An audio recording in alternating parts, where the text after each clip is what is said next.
Hey, Jason Williams here with Ironclad Underwriting, and today I wanted to talk to you about what I look for whenever I invest in a market. And now granted, everybody's criteria is different and you can go into a whole lot further in depth than what this little short video is going to be. But things that I look for whenever I jump into a market is know everything you can about the market. It's like, yeah, that's kind of a blanket statement, but what market do you know the most about right now? It's probably your own backyard. And granted, I live in Texas, which is a very landlord friendly state, and I know people who live in California who would never invest in their backyard because very unlandlord friendly, very tenant friendly state. Same with New York, a lot of ones in New England, along the West Coast too. So first off, I would start in your backyard. One thing I like to tell my students is like, just drive around town and just look at the businesses there, look at the apartment complexes there. Somebody owns it, somebody's making money at it. Might not be the best money, but somebody is making money at it. And so if somebody else can do it in your market, you can too.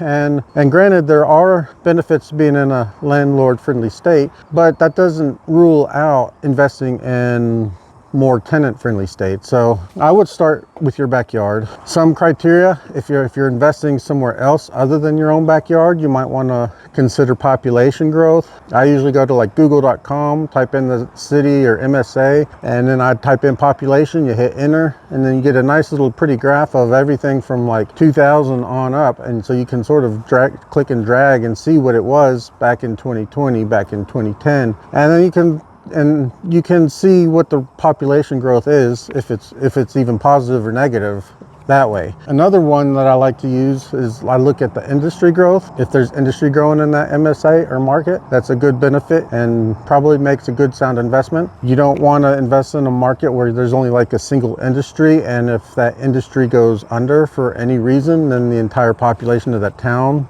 goes elsewhere because there's no other jobs. So you might want to, you definitely want to look and see what the major employers are in the town, if they're hiring, what people's career paths they're like. Is everyone there for 6 months and then leave, or are they there for like 15, 20 years, 40 years? Are they retiring there? There's a lot of things you can look at, and yeah, there's a lot of information out there. Sometimes it's hard to find, and I'll put up some resources that you can use that I use. Just I'll put a handful of them.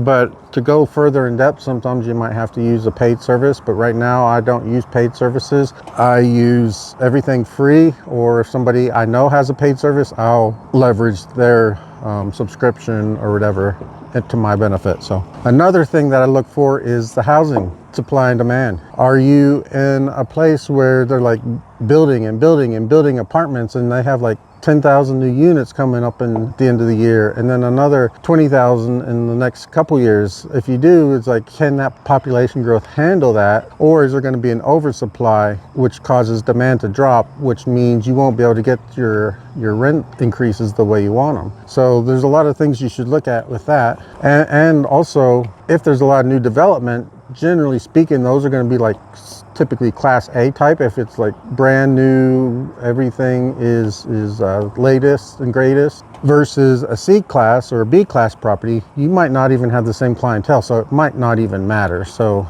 but if they are developing a whole lot of units, that can affect your numbers, and you might need to take that into account. Another one, and this is more not necessarily like the overall MSA market, but more like a zip code based market, and that's what your crime looks like. And the reason why I say zip code is, if you go to Houston, there's some zip codes that are war zones, there's some zip codes that are gated communities, and so you want to figure out the property you're looking at, what area is it in? Is it a war zone, or is it a nice community, generally crime free? Are there a lot of sex offenders in your area? Remember, you can go to the sex offender website and see where all of the registered ones are, because they have to do that legally. And you can see, hey, I got 3 sex offenders in my neighborhood within a block of my property. Do I want there? Do I want to have amenities where I'm going to have kids out in there? I mean, and you can go further into what those crimes actually are, if they are with kids or something deplorable like that.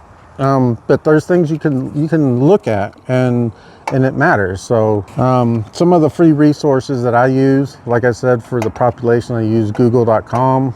City-data.com is a good one. That gives you some crime rates, that gives you some population or industry growth. It gives you let's see, what else does it give you? I don't have it, I'm going off the top of my head. Gives you the jobs. It gives you like the median household income, gives you number of renters, stuff like that. Zillow is another good one to use. Zillow can let you grab comps pretty quickly.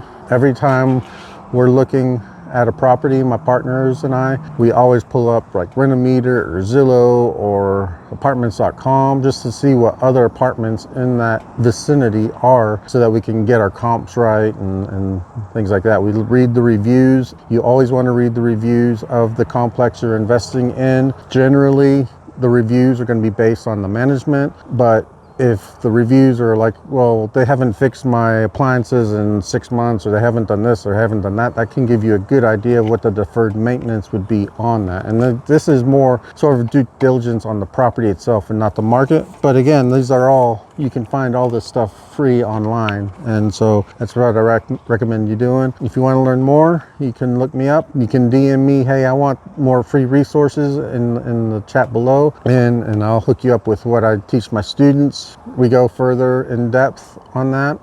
Like I said, it could be like a full class on its own, and actually it could be a full course on its own, probably a 12-week course going through like crime statistics, job statistics, housing statistics. Like, yeah, it's like the majority of all these people own all these houses, but all the houses have been built in the 30s, and so you might want to look in a like different neighborhood or something like that. So you can find all this information. You can open up a can of worms, basically jump down that rabbit hole. So, but if you're interested in learning more, look me up. I'm on whatever platform you're seeing this. I'm on LinkedIn, on YouTube, Instagram. You can go to ironcladunderwriting.com.